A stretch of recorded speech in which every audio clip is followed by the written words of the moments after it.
that's going to impact this settlement occurring outside the LBMA is going to really backwash into the local London gold fixes, which also have to be Basel III compliant at the moment of the fix. Now, BRICS determined physically settled prices are increasingly washing back into these diluted local London price fixes, sucking in. There are big shortfalls occurring, and we're seeing some big exchange for physical spreads to short cover. Yeah, Shane, it's quite revealing. Let's take a quick look at the charts, as it makes it much easier to explain. Just for reference, I'm recording this after the PM fix on Wednesday. Let's just step through, look no further than last week's efforts, really to synthetically sell the Asian-facing, physically determined AM fix into each day synthetically diluted PM fix. So AM fix, PM fix, AM fix, PM fix, AM fix, PM fix, AM fix, PM fix. It was getting tiresome. Then on Friday, that broke. Then on Monday, it actually backfired. And it also backfired again yesterday. The EU deal being telegraphed as a tariff deal being announced. So we have the usual wait until it's fully cleared to pull the bids and create some downdraft. This is all short-term stuff because into each day synthetically diluted sell-off, their central banks are underpinning the next in a series of higher stair steps, which is already in place. And really, so basically what they've been trying to do is walk gold below the 50-day moving average, which is rising, basically because you're going to see a lot of momentum just go short there. So essentially that's all that's going on. And here we are creating another higher stair step, probably here, but already in place. We had this already in place in our last episode. Now, obviously, we're headed into another end-of-month mark-to-market derivative event, which is really what this is all about. And there are so many physical buyers who are literally going to sit and stealthily wait to take what's on offer into the end of the month. So what we're seeing is this is only going to serve to underpin the already established, but also the next higher physically determined stair step, after which we're looking for gold to commence the next leg of a large short squeeze. Weighed up against the bigger picture, following the PBOC's strategic launch of the Shanghai Futures Exchange on the 1st of March 2024, the process of draining unallocated Western gold into BRICS nations' vaults has significantly stepped up. So short-term official attempts to cap gold against the dollar by way of monthly wash and rinse cycles, and this is a monthly chart. So we see 16 months of Fed-borrowed Bank of International Settlements gold leases being bought back at higher and higher and higher and higher prices. And we've only had 1 month, and that was in December, where actually they managed to buy it back lower. And that was after a massive attempt to rinse out speculators, which was immediately bought by China. So just move forward to where we are now, and one by one, these settlements have been higher and higher and higher. And even last month, despite every effort, they failed to get it any lower. The resulting impossible to ignore series of higher physically supported stair steps provides clear evidence that sufficient CME LBMA paper market liquidity has been alchemized, meaning turned into physical gold by physically settled exchanges, which are now taking control away from the LBMA CME ringmasters so as to benchmark a real globally determined supply-demand price. Namely, the price the owner of a physical bar is actually willing to accept an offer for it. In gold, with very few offers to even lend metal now, lease costs have also expanded. Short-term lease rates for gold are currently 9.4%, indicating tight supply. Now, this is a silver chart. I'm going to actually ask you to remember this spike higher where silver finally broke out of the LBMA's control and the 92-cent premiums being charged for the shorts to actually cover. And essentially, that proves that these asymmetrically imbalanced trades, this is with commercials having to buy back their short trades well in excess of $4,000 per contract, higher than they wanted to. So just keep that in mind for when we look at silver. So in summary, the LBMA are losing control of this counterintuitively, and they're losing this control because in aggregate, the BRICS nations have now accrued sufficient physical market liquidity to actually benchmark this self-arbitraging, fungible global sanction and tariff-proof gold price for T+0 settlement. We're talking instantaneous settlement. So in sync with the NDB rollout, China's cross-border payment system, the CIPS, already interconnects with 4,900 banking institutions, and it's growing by several every day. Now, the CIPS settlement platform actually overtook SWIFT transactions in April. I thought it was May, but it was April.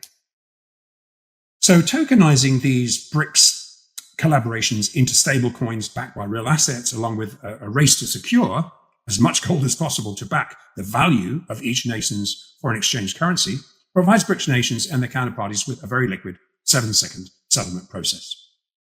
Now, following Trump's 50-day Russian and BRICS counterparty tariff sanction threats that followed 2 weeks ago, I think it was last week or the week before, when we saw freshly weaponized EU-Russia sanctions, what we have is credible information. The already beta-tested 40% gold-backed decentralized sanction and tariff-proofed blockchain rails are about to formally launch. The clues are actually all there. Following China opening up and opening vaulting and physical metal facilities into a series of Western-facing gold vaults and settlement hubs where it can be moved across the floor and delivered T+0. Earlier, we've got Singapore, Shanghai, Hong Kong, Saudi, Russia, Brazil, Africa, Southeast Asia, and there's more to come. These are all vaulting hubs. Shanghai facing vaulting, international facing vaulting hubs where gold can be priced centrally in the BRICS areas and can then be delivered T+0, as I say, by literally moving it. And it's fungible. So therefore, if a transaction happens in Singapore and it's happening in Brazil, because it's fungible, then literally you just move it across the floor here and you move it across the floor here. So it's so simple. It's unbelievable. As part of the initiative to price gold outside of local London, Russia is launching gold trading on the St. Petersburg exchange, which is the SPOMEX. And more initiatives to benchmark gold and silver within the BRICS sphere are rolling out monthly. We're going to see a hell of a lot more. So really, to sum up, we're witnessing the demise of the Western-run paper-driven gold suppression game, which is why every single bullion bank, every central bank, sovereign and institutional buyers are swapping, they're depreciating, debasing fiat currencies to load up at prices they perceive to be hundreds of dollars below where the as yet undefined supply-demand price ultimately is going to settle. Yeah, Shane, and that's just really the short-term stuff. Look, with COMEX silver market, the COMEX silver market, the paper-settled liquidity element, along with producer financing initiatives leaching over into the Chinese physical exchanges, silver has now largely escaped the LBMA stranglehold.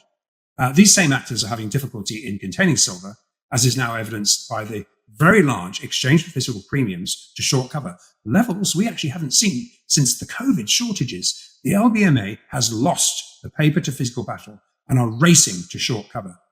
Okay, you're going to see some intraday moves, but this is short-term stuff. And while spot silver is not Basel III compliant, it is a deliverable foreign exchange money cross against the dollar, etc. And as with silver supply getting priced outside of the LBMA's control, the local London global silver FX fix that benchmarks the global physical supply demand settlement price is going to have to rise to meet this balance, or it's just going to be drained, which is exactly what we're seeing now. The silver fix benchmarks a direct producer to end user price, so any discrepancies will be arbitraged. Liquidity providers report continued accumulation of underpriced LBMA CME silver is stepping up. So to put the BRICS-driven silver LBMA short squeeze into perspective, we really noted two things. The current front contract silver contract, the contract versus weighed up against the spot price, the physical spot price. That EFP, that exchange for physical, that connection, and then it rapidly contracts into bid-pulled dips. So what's this telling us? It's because we initially evidenced a 92-cent COMEX premium. That's, ouch, $4,600 per contract. You had to pay that premium to be able to cover shorts into the 11th of July BRICS-driven breakout. However, as I record this, the cost to short cover asymmetrically imbalanced shorts is still elevated at around 40 cents or $2,000 per contract. I mean, evidencing this paper to physical imbalance is still unresolved. So short-term silver lease rates are also at 6.5%, also attesting to this tight supply. And looking at the option structure, which is obviously we always look at what's going on at the end of each month, and Monday's options expiring. And of course, these option structures are, after given the price rises, and they were put in place a long time ago, between 6 and 12 months ago, they're offside. Now, silver is not, this contract is not in delivery, but footprints are evidencing that this asymmetric imbalance short skewed EFP price, because it's commanding such very large premiums, we're seeing dips being used as opportunities to short cover. And this should keep dip shallow and continue to drive very large short squeeze into the 50s, where we expect very large sideline bricks demand to pick up. Best estimate is $80 before equilibrium is found. Is how much physical gold and silver do you have now? And how much of your depreciating fiat dollars, pounds, euros, yens, Swiss francs, etc., are you investing into grossly underpriced physical gold?